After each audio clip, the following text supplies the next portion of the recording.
Et sinon, que Jamel Debbouze, c'est Modeste d'ailleurs qui s'appelle Debbouze, parce qu'il pèse bien le poids de 3 bouses maintenant, à mon avis. Et sa promotion est une paire de seins et des jolis yeux bleus, on le sait, quoi. Elle est bonne, voilà.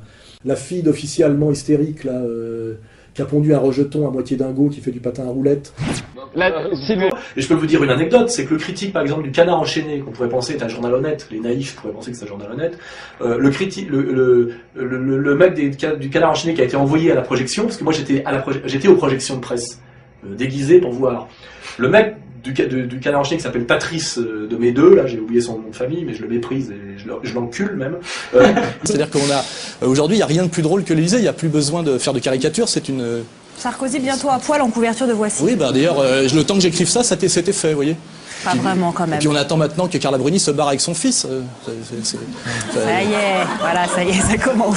J'ai cru vraiment entendre le contraire. Non, parce que et ça c'est quand même, bien sûr, je sais pas lire, c'est vrai, je travaille dans la pub, je suis une pauvre misérable. Pourquoi cette femme a compris ce que j'avais dit et pas toi? Et moi je l'ai compris autrement, non, et franchement quand... travaille dans la pub a du mal à lire un livre intéressant. Bien sûr, mais quand je lis un truc du genre, quand je lis... Il a une tête inexistante, enfin, je veux dire, il y a vraiment une symbolique du physique. Qu'on ait aujourd'hui comme proposition de président de la République, Flamby, une pâte hollandaise molle, qui n'existe pas, ça veut dire que voilà, les politiques, à force de soumission, on n'a plus que des merdes, quoi. On n'a même plus un Clémenceau, un De Gaulle, même un Mitterrand, qui étaient des roublards, des mecs qui avaient une épaisseur, qui avaient une culture. On a des espèces de petites merdes sorties de Sciences Po et de l'ENA, qui physiquement, on dirait un espèce de chat coupé. Parce que les soumis intégrales sont nés pour être soumis. Ils ont fait Sciences Po, ils ont passé toutes les fourches. Je vois les Bérou, moi j'ai vu Bérou en vrai, j'ai vu... ils suintent l'indique, enfin je veux dire, tu sais, la soumise de tôle, quoi, tu vois. Enfin, on voit vraiment qu'il n'y a pas de problème, ils ont le fion déjà ouvert comme ça, enfin, tu vois. Et tu ressens pas ça chez Marine Le Pen, tu vois, c'est pas ça. Tu vois. Et n'oublions pas que l'Almanach Vermeau du génial Jacques Vesside, c'était fait pour lire aux toilettes. Ouais. On s'essuyait avec les dernières pages quand on manquait de papier. Et quand je vois sur les plateaux de télé avec sa petite chemise brune, ses petites lunettes, sa bagouze avec une croix de fer montée, etc., je me dis comment il a pu en arriver là. Donc je fais un peu le médecin, parce que je suis un peu inquiet. Et je me rappelle effectivement qu'il a essayé de commencer dans le rock'n'roll, d'où le goût des lunettes noires. C'est un garçon qui rêvait d'être connu, parce qu'à mon avis, d'après mes renseignements, c'est un type qui a beaucoup souffert à l'adolescence. Parce que c'est vrai que physiquement, c'est un avorton. Les 3 quarts des petits cons qui font les malins sur Internet, qu'ils soient d'extrême gauche ou d'extrême droite, hein, dans 2 ans, ils seront employés de banque, on sait très bien, ils disparaissent. C'est la petite colère étudiante, le truc, la crise d'ado, en fait, ils ont de l'acné, c'est tout, quoi.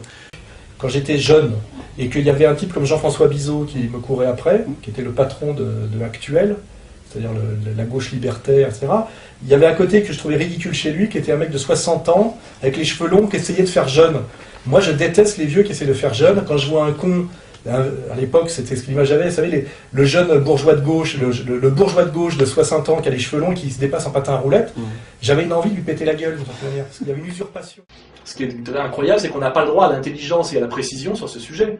On n'est que dans l'anathème, la chasse aux sorcières, on est dans le religieux, quoi, hein. Ça nous renvoie plutôt à la période de l'Inquisition, hein. Moi j'ai l'impression d'être Giordano Bruno, là. J'ai osé dire que la Terre était ronde, et je fais, oh, excusez-moi, la Terre est plate, il n'y a pas de lobby, et le saucisson est un fruit. Je veux dire, excusez-moi, quoi. Comment il s'appelle, Rocard, qui va tapiner au MEDEF pour dire en gros, vous avez vu ce qu'il a dit au MEDEF? Il dit, je suis un vieux con, là, qui pour l'instant a un petit gris-gris que lui a donné Sarkozy. Mais je peux faire mieux. C'est-à-dire que c'est vraiment une annonce de tapin. Hein. C'est une annonce de tapin. Voilà, c'est genre je peux sucer pour moins cher et plus à fond. C'est ça que ça veut dire. Rien d'autre. D'attraper des mecs par le col de ce système-là, dont Bec BD, je l'ai attrapé, j'ai mis 2 baffes dans la gueule. Il a pété. J'ai entendu faire prout. C'est-à-dire qu'il, vous savez, quand il a la trouille, il aurait pu faire caca. Voilà. Bah, tu sais, j'ai botté le cul de Boringer aussi. Il est venu s'excuser après, quand je l'ai recroisé à Lutetia. Alors que c'est moi qui lui ai botté le cul, quand même. De s'être mal comporté avec moi, quoi. Pour te dire la terreur que c'est Boringer en vrai. Boringer. Ouais. Il a joué au dur avec moi parce que j'avais critiqué l'affaire Cantat, enfin le traitement ignoble que subissait Bertrand Cantat, parce qu'il faut quand même pas délirer. Et il m'a dit, moi tu parleras comme ça on touche pas aux Trintignants, il a voulu jouer le macro, le chef de la mafia avec moi, on touche pas aux Trintignants, c'est mes amis, si tu parles comme ça aux Trintignants, je te pète la gueule. Alors je l'ai sulevé, j'ai dit, montre-moi, et je lui ai boité le cul. Réellement, c'est sauvé en courant, et je lui ai boité le cul, quoi, tu vois. La dernière fois j'en ai chopé un, il est vers Toulouse. Il était employé municipal d'une ville à Toulouse, et il m'envoyait des menaces de mort. Tu vois. Alors je vais juste envoyer son identité parce que je l'ai logé, parce qu'on a quand même des moyens.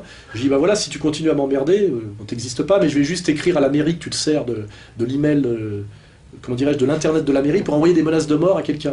Le mec, tu vois, il a fait caca sous lui, tu vois. Par exemple, Besancenot, pour moi, je sais même pas quel mot employer, quoi. Ce mec-là, en tôle, il fait les pipes et le café, vous voyez. Quand il dit l'équipe de foot française black est la risée de l'Europe, c'est-à-dire qu'il pointe du doigt qu'il n'y a que des noirs dans l'équipe de football, alors qu'il me semble qu'on sélectionne les meilleurs joueurs, je pense pas qu'on les sélectionne pour leur couleur. Dans l'équipe d'athlétisme des États-Unis, il y a que des noirs aussi. Hein, il se trouve qu'ils courent plus vite que les prix Nobel juifs. Voilà. Il faut se rappeler, avec toujours à la marge de cette clique d'enculés, on va le dire comme ça, l'hystérique lesbienne Caroline Fourest qui resserre, qui avant était là, elle a commencé, il faut le savoir, elle, parce que j'aime bien, on va l'épingler un peu. La première fois que j'ai entendu parler d'elle, elle avait organisé un festival du site de films lesbiens à Paris, payé par la mairie de Paris, à l'époque où elle était à pro-choix, interdite aux hommes, donc hystérique, communautaire, anti-républicaine, etc. Maintenant, sa deuxième fonction, elle fait partie de la bande ABHL, c'est une lesbienne hystérique, hein, c'est pas une injure, c'est un constat, elle est hystérique et lesbienne. Hein. Si on se dit que les femmes c'est Isabelle Alonso et que le féminisme c'est Isabelle Alonso, c'est sûr que ça passe pas. C'est idiote, malhonnête, moche, ça passe pas, quoi, je veux dire. Oui, parce qu'en plus, chez les féministes, on dit souvent qu'elles sont belles, j'ai remarqué, c'est la jolie Isabelle Alonso. On dit pas, pour valoriser un intellectuel masculin, on dit pas les beaux pectoraux de tel mec, on parle de leur discours. Or, chez les soi-disant les féministes, il y a toujours le physique. La jolie fitoussi, on lit des trucs comme ça, il y a toujours une petite... Alors en plus, elles sont moches, faut quand même arrêter de mentir, et deux, on s'en fout qu'elles soient moches ou belles, on n'a pas besoin d'être belle pour être une femme intelligente, non? Faut pas oublier quand même que la promotion se fait qu'au physique dans les médias sur les femmes. C'est à la paire de nichons et au regard, quoi, je veux dire. Donc c'est dégueulasse. On voit jamais un présentateur télé arriver avec un débardeur pour montrer qu'il a des biscottos et un moule bite pour montrer qu'il a un gros paquet, quand même, jamais. Je veux dire. Or, toute la promotion des femmes, soi-disant justifiée par le féminisme, se fait au physique. Donc voilà, Isabelle Alonso n'est pas belle, elle est bête et elle est moche en plus. S'il vous plaît. Oui, ça m'intéresse pas de parler avec ce monsieur. Qu'est-ce qu'il a comme contre-proposition à faire? Rien, il critique. On dirait un type qui note le patinage artistique. Moi, je suis un gladiateur, je suis dans l'arène, et lui, il est dans les tribunes, et il donne des notes. Je l'emmerde. Voilà, vous comprenez? Pourquoi voulez-vous vous marier? C'est ça le problème.